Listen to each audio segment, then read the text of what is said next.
لان كنا نهضر بزاف بوتفليقه، احنا سننتخب بوتفليقه حي ننتخبوه فيه ننتخبوه وانتهى البيان. لا لا باش تكون دقيقة عبان، كيف تنتخب بوتفليقه حيا او ميتا؟ انا سانتخبه حيا وميتا. يا سيدي هذه غريبة، هذه جديدة في عالم السياسة.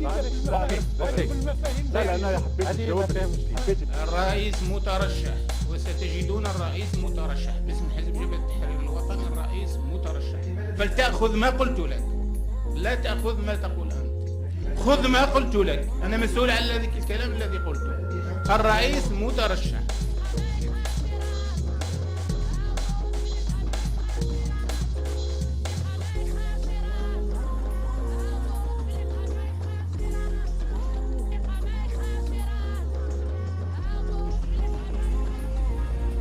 بماذا ترد سيد عكيف على من يقولون بأن الامتحان الحقيقي للرئيس الآن هو أنه غير قادر على إعلان ترشحه صحيا، وبالتالي فإن جميع من يدعون إلى عهدة رابعة سوف يجدون أنفسهم في مأزق بعد أيام؟ بماذا ترد على هذا؟ أنا نظن الناس هاد الناس كذابين.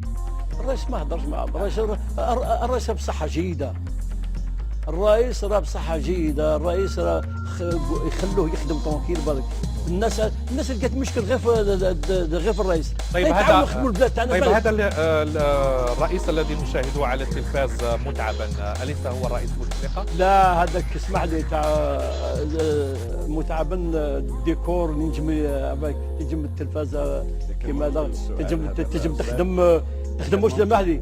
هذا لا، هذا غير من المعقول. لان نعرف شو هي، انا بنفسي اللي مرتاح نعرف باللي الرئيس قادر. رسالة الامتحان، هذه هي رسالة الامتحان.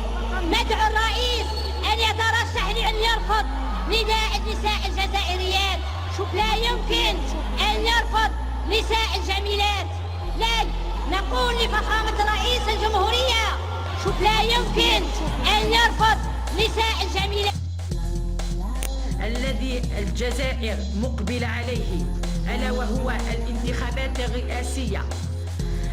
تعلن المنظمة الوطنية لضحايا الإرهاب وتطلب من السيد رئيس الجمهورية أن يتقدم لرئاسة الجزائر، وأن المنظمة تعلن مساندة الرئيس في العهدة المقبلة.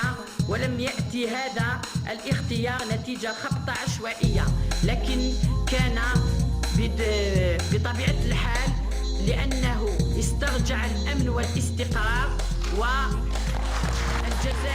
تنعم